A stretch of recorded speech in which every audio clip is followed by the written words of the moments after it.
Now, first, for this segment, I would go first again to Shubha. So we have previously talked about the prices of coal about in 2024 and also in 2025. And now let's talk about the demand. On the other hand, we know that India, as the largest coal importer, especially from Indonesia, is also experiencing a surge in coal demand itself. What do you think about this? Will this have an impact on coal prices, especially in Asia? Well, yes, we think that the coal consumption in India to remain strong, and it will be supported by the robust power demand. We expect the demand for Indonesian coal to be supported by continued robust demand from India's power sector and even other Southeast Asian countries, which should be sufficient to offset any volatility which might be seen from China. We expect demand from China to be more flattish or even face a marginal decline as the country is increasing their domestic production.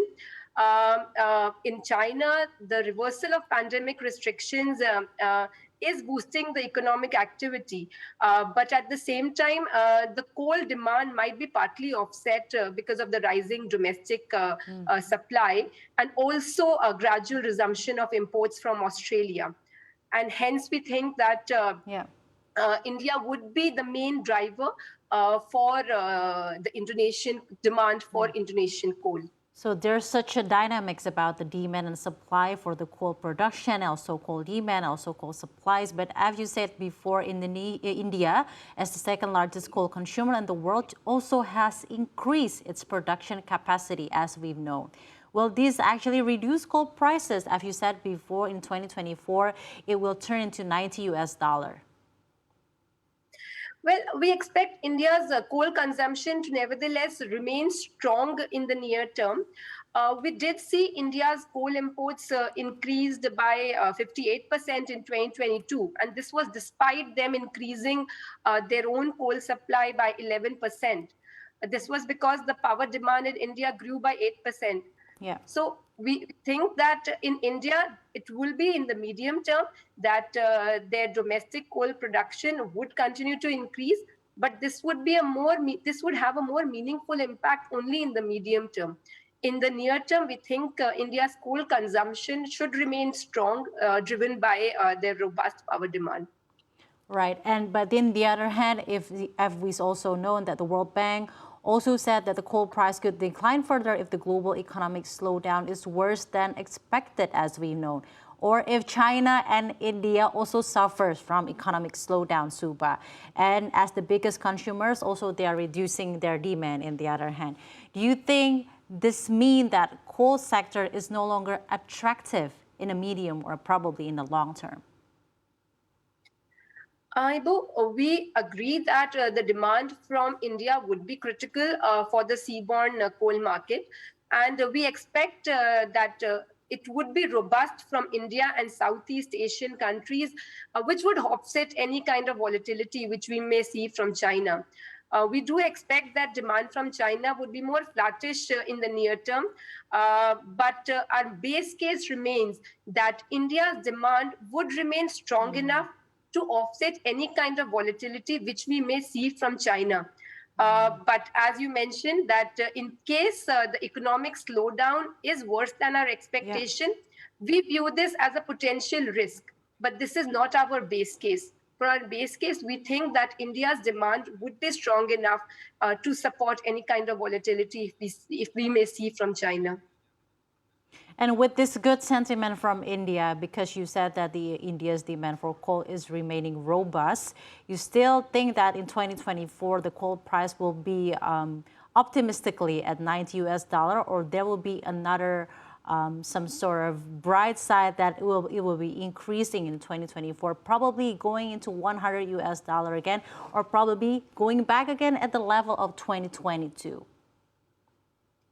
Well, we think that the levels of coal prices which we saw in 2022 were due to a combination of various global events, and they were unprecedented prices. Right. So even though we maintain the view that the demand for seaborne coal would remain robust as power demand from the most of the economies remains strong in Asia. We don't assume the coal prices to rise to those levels again. We continued with our assumption that in the medium term there would be a gradual decline in the coal prices, and as I mentioned, in 2023 it's still strong. Our assumption is still $190 per ton, but 2024 it's about 90, and 2025 at 83. So the short-term coal demand is still robust and still strong, but in the medium term, you will see a gradual decline in coal prices, as you've mentioned before. Thank you, Shubha. And to Pak Gilbert, tadi seperti yang Shubha sampaikan, dalam hal short-term ini memang menurut Shubha sendiri, analisisnya adalah coal price akan tetap tinggi di tahun-tahun, probably di tahun akhir 2023 ini sampai awal tahun 2024. Namun 2024 sampai 2025 mendatang akan terjadi penurunan secara gradual, melihat juga ada transisi ke energi terbarukan dan demand dari batu bara sendiri yang tidak akan kembali ke level di tahun 2022 kemarin. Pandangan Anda seperti apa dari pengusaha batu bara? Silakan, Pak. Iya, saya sepakat sih. Jadi 2023 ini memang harganya tidak setinggi 2022. Nah, kemudian 2024 dia akan sedikit menurun, tapi kisarannya masih di atas 100. Ya, jadi tidaklah seperti waktu 2018, 2019 yang sampai 60, 70, 90 dolar gitu. Jadi tetap akan tinggi. Karena permintaan dari Cina dan permintaan dari India juga cukup besar, Bu.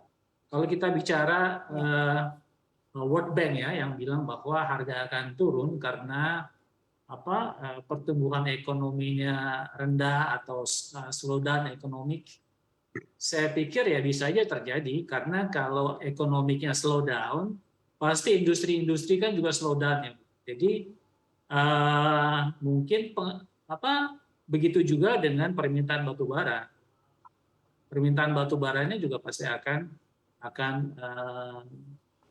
turun gitu. Jadi kalau 2024 itu prediksi kami masih akan tinggi. 2025 mungkin dia akan turun lagi, tapi tetap tidak akan seperti harga terendah waktu 2019, 2021 lah. Kira-kira begitu.